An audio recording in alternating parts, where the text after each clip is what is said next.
All right, Shalom, Akim Shalom. I'm going to start by giving infinite honors and praises to Yahweh, Ba'ashem, Yahushai, Ba'ashem, Arakakwadash.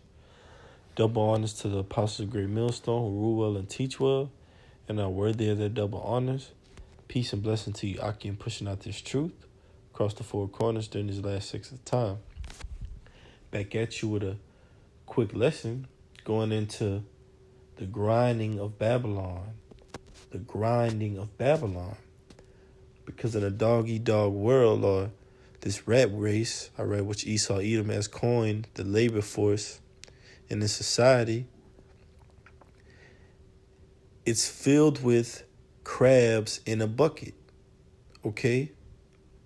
Whether those crabs be trying to get the bigger and better job, bigger and better position, all right? Bigger and better achievements, bigger and better awards, all right? Social status, socioeconomic status, whatever it may be, all right? This society is a bunch of crabs in a bucket, okay? And the lower your integrity is, the higher you up in this society. And the Most High is making a mockery out of this labor force, as well as we're going to get into, as well as the stock market, okay? As you see here. But let's get into this articles. All right, Lord willing, is edifying. This article from WashingtonPost.com, it says worker shortages are fueling America's biggest labor crisis. You see? So the labor in America is very, very short. It's very, very low. All right. There's how can I say this? There's less jobs and less pay. So that doesn't add up. You have also another thing you have too is you have different jobs and various amounts of jobs, and the positions aren't getting filled because of the low pay. You see? Like me and the brothers were talking about these police officers getting paid $12 and $13 to fight crime, all right, to make arrests, to make bookings, okay, to make traffic stops. And that's just not going to cut it, man. So ultimately, it's going to be a crashing from the hills. And it's going to be a whole destruction of this labor force, man. Here in America, let's get into the article. It says, the U.S. economy came within hours of shutting down because of a standoff between union and railroad carriers over sick pay and scheduling, highlighting just how dramatically staff shortages have reshaped American workplaces and driven exhausted workers to pushback. You see, because also too, you have the workers in the society, they're being exhausted. They're working long hours and bringing in just enough, barely just enough, if that, to pay the rent, man. When we're working from check to check, they're exhausted, man. Be to the different types of jobs Esau puts you through to get money, all right? The 12-hour shifts, 16-hour shifts, 24-hour shifts, all right? So it's not adding up, man. Let's get it real quick. All right. It's the book of Haggai, chapter 1, verse 6. It says, ye have sown much, you see, because it says they're exhausted. You've sown much. You did a lot of working. But when it comes down to that bi-weekly paycheck, you're barely making ends meet. So these Americans, they're frustrated. They want answers. All right? And those answers can be only given by Yahweh Ba'ashem Yahushai, man. So you have to seek ye the Lord, so the Lord can ultimately reveal these things to you, so that you can see America for what it truly is, man. And see this collapse, this imminent collapse, man. This social collapse, this economic collapse. Okay? And act accordingly. It says, ye have sown much and bring in little. Ye eat, but ye have not enough. Ye drink, but ye are not filled with drink. Ye clothe you, but there is none warm. And he that earneth wages to put it into a bag with holes. And if you put your wages into a bag with holes, you never actually see your money. Okay? You never actually are content. You're never actually comfortable. All right? So the comfortability has totally departed from America. America and its Americans They're not in the spirit of, okay, the working class, shall I say, the labor force. They're not in that spirit of comfortability. They're not bringing in enough to be comfortable. All right, it's just a false pretense and a mirage of comfortability. All right, that's being presented to them, man. All they see is work, work, work. Then Christmas time comes around, work, work, work. Valentine's, work, work, work. Then you have 4th of July, so on and so forth. Easter, okay, work, work, work. Um, Halloween, work, work, work. Then Thanksgiving, they're just on a total, all right, circle, 360 circle of folly, man. All right, folly and madness. It says, and he that earneth wages to put it into a bag with holes. You see? So we ultimately know, let's get this one as well.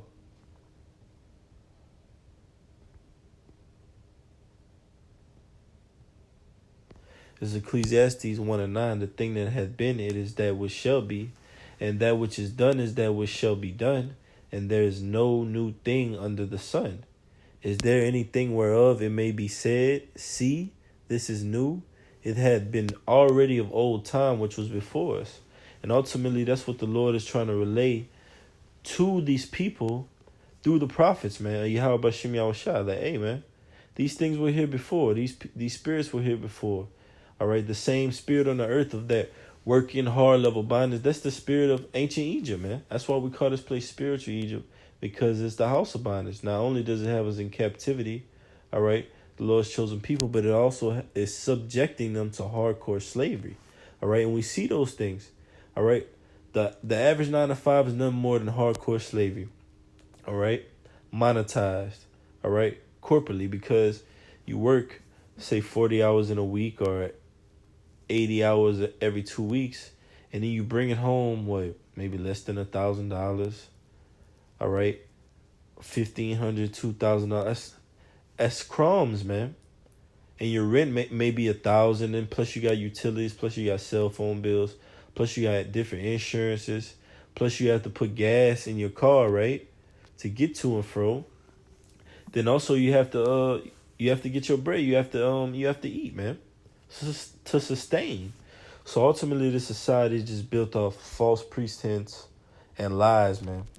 And that labor force is hitting a rock bottom right now. It says, back in the article, it says, with more than 11 million job openings and only 6 million unemployed workers, employers have struggled for more than a year to hire enough people to fill their ranks.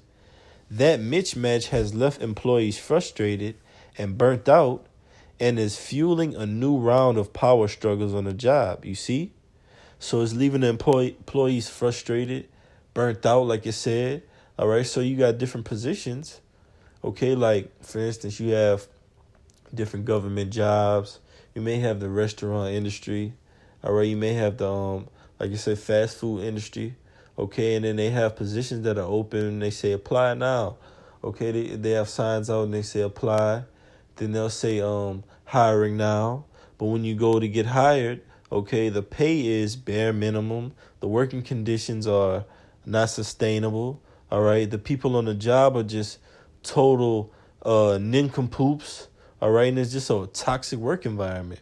Okay, so that leads to less and less people on the job. Not only is the pay bad, but just the environment is totally demonic, man. All right, so people hate coming to work. All right, they hate doing their job, and the company shows forth those vibrations of the workers. But it says that mismatch has left employees frustrated and burnt out, and is fueling a new round of power struggles on the job. Let's see if we can get some more. Let's see.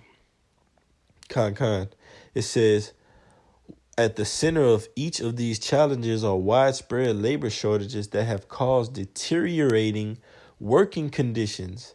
Staffing shortfalls in key industries such as healthcare, hospitality, and education have put unprecedented pressure on millions of workers, igniting a wave of labor disputes as well as new efforts to organize nationwide. You see? So all these efforts to organize nationwide, all right, it's resulting in different disputes, All right. It's uproars in this labor force, man. People are complaining. All right. They're tired of the wages. They're tired of the pay. They're tired of the human resources. All right. They're tired of the payroll methods. All right. I think it said earlier. Let's see. It said something earlier about that. Right. The staffing shortages, the scheduling, as it says, the sick pay. So all the things within a job that are supposed to protect its employees, they've gone to naught. All right. The overtime system. They got different systems in the job that's supposed to protect the workers.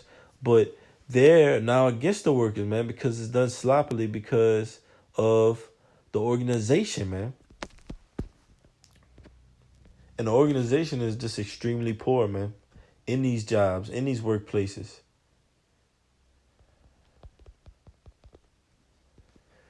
This is Ecclesiastes chapter 12, verse 3. In the days when the keepers of the house shall tremble, yeah, man, the keepers of the house, these at least, they're going to tremble because ultimately America is going to shambles and it's going to be ultimately destroyed by thermonuclear heat. But before then, this place is going to be destroyed economically, man. There's going to be a stock market crash. There's going to be a labor, a destruction of the labor force. There's going to be no jobs. All right, it's going to come to the point of that, man, because when Esau rolls in with that Revelation 13 and 16, all right, it's going to be no more, oh, well, I'm getting my paper check or I'm getting direct deposit. It's going to be, if you don't have that charagma, all right, that CHIP, okay, that charagma, if you don't have that, you're not going to be able to get any funds from your job for the work you've done.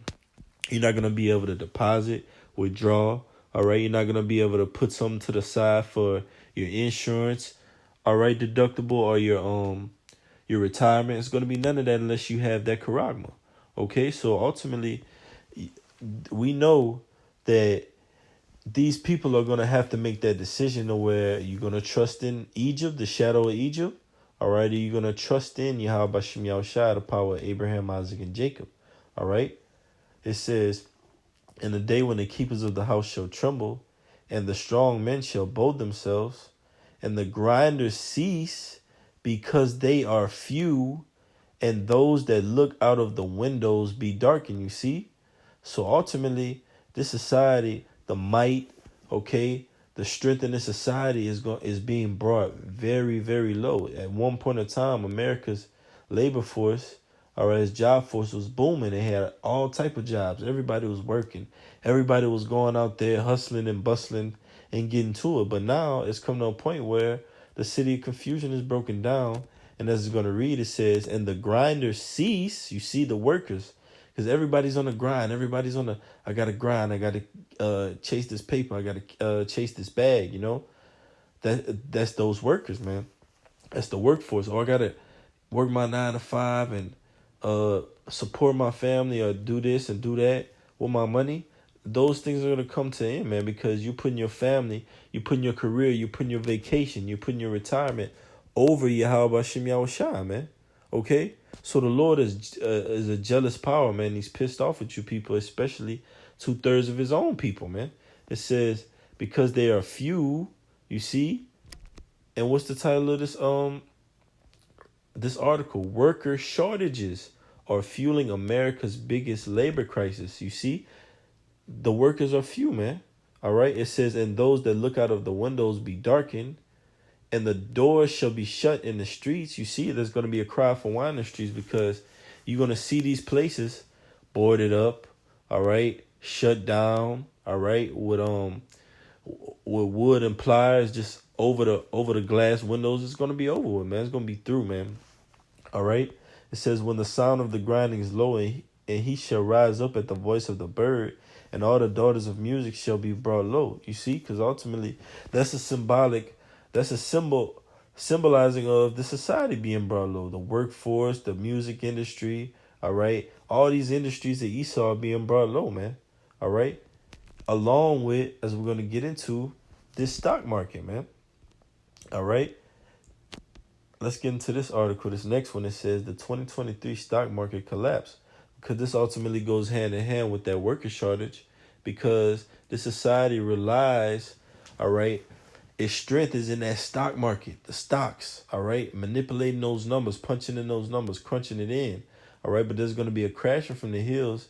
And this article right here is a foreshadow to what's going to happen. It says the 2023 stock market collapse. It says the S&P 500 is down 24% so far this year. Some of the most powerful people in the financial world believe that slide is not the over. When these people make front page news with their forecast, it shakes confidence in the market further.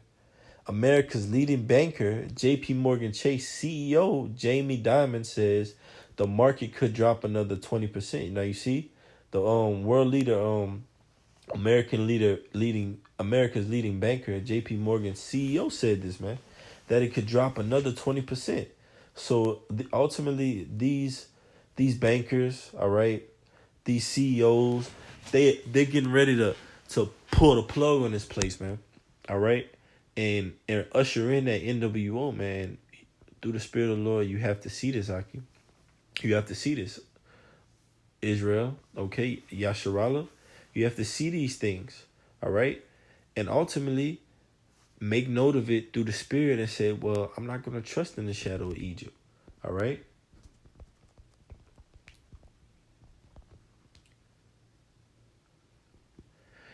This is Isaiah 30:1. It says, woe to the rebellious children, said the Lord, that take counsel, but not of me, and that cover with the covering, but not of my spirit, that they may add sin to sin. And ultimately, these people would rather take counsel in their bankers. They rather take counsel in their accountants, all right, their doctors, their physicians, their lawyers, all right, their psychiatrists, okay, their therapists, whatever it may be. But they don't consider Yahweh Bashim Yahushai, and they don't think to come to the mind and to the wisdom that, okay, well, the Lord is pulling the strings to this. The Lord is about to pull the plug on America. That's why all these things are happening, man. They just think it's a drought right now. Come on, man, that's simple-minded, all right? Or they just think, oh, well, they're in a slump right now. They're gonna pick it back up. These things don't mean anything. Come on, man. You have to be a fool to be in that mindset. It's Isaiah 30:2 that walk down to Salakia, that walk to go down into Egypt and have not asked at my mouth to strengthen themselves in the strength of Pharaoh and to trust in the shadow of Egypt. You see, trusting in that shadow. And the scriptures tell us that we abide in the shadow of the Almighty, not the shadow of Egypt. You don't want to be under the cloth of Egypt, man. All right, under the mindset that this place is going to continue. This place is going to carry on. This place is going to shake back, man. These numbers are going to go from declining to increasing, man. All right, on the positive end, no, man. You have to see this place for what it really is and prophesy against it, because these things, these words that we speak are true in the Spirit of the Lord. All right. It says, when these people make front page news with their forecast, it shakes confidence in the market further. America's leading banker, JP Morgan Chase CEO Jamie Dimon says the market could drop another 20%. Let's go down. It says, how realistic are these forecasts?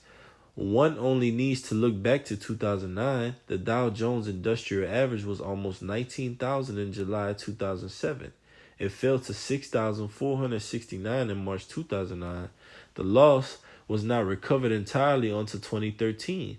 While the current economic situation is not like that of the Great Recession, in one or two areas it may be worse. You see, and we know that ultimately in all the areas it's going to be worse. Okay, not just in one or two areas, because this season that we're in is going to be way, way, way worse than a Great Recession, man. This is Jacob's trouble we're talking about, all right?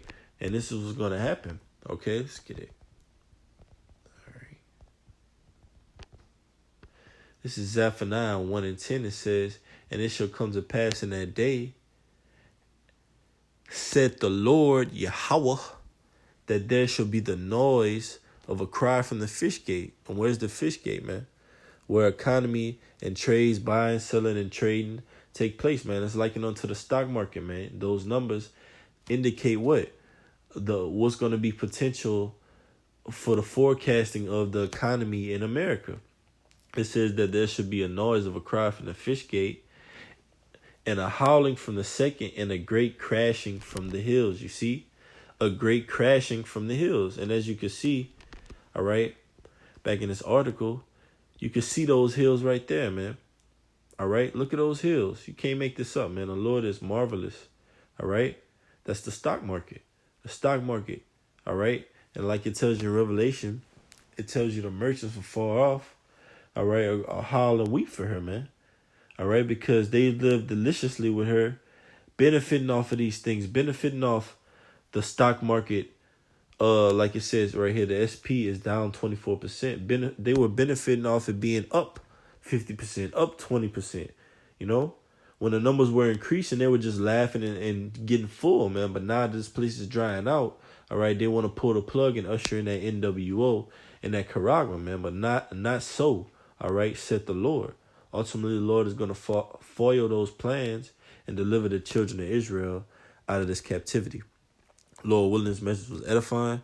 I'm going to say Barakatah Yahweh, Barakatah Yahweh Shai, Barakatah Yahweh, Barakatah Yahweh Shai.